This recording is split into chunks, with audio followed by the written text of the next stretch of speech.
மதுரை திருப்பாலையில் தேமுதிக பிரமுகர் இல்ல விழாவில் பங்கேற்று வந்த தேமுதிக விஜய பிரபாகரனிடம் செய்தியாளர்கள் சீமான் நடத்தவுள்ள ஆடு மாடு மாநாடு குறித்த கேள்வியை எழுப்பினர். அதற்கு பதில் அளித்த விஜய பிரபாகரன், ஆடு மாடுகள் ஓட்டு போட முடிந்தால் நடத்தலாம், இல்லை என்றால் அது வேஸ்ட் தான் என சீமானை கலாய்த்தார். கேப்டன் நிகர் கேப்டன் தான், தேமுதிக நிகர் தேமுதிக தான்.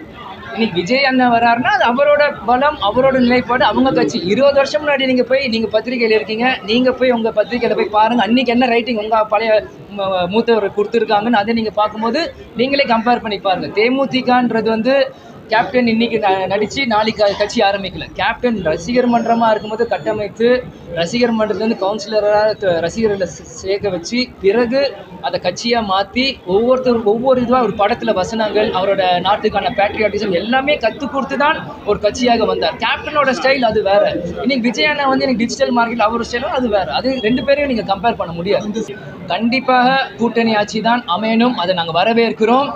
ஆனால் அது திராவிட சித்தாந்தங்கள கூட்டணி ஆட்சியாக தான் அது அமையணும். வேறு யாருக்குமே இங்கே இடம் இல்லை. இது தமிழ்நாடு என்பது திராவிட நாடு. திராவிட கொள்கையை கொண்ட கட்சிகள் தான் கூட்டணி ஆட்சி பெறும். அதுக்கான சாத்தியம் இன்னைக்கு எல்லாமே இருக்குது. ஆடு மாட்டுக்கு ஓட்டு போட முடிஞ்சால் நடத்தலாம், ஓட்டு போட முடியாட்டி நடத்துறது வேஸ்ட்.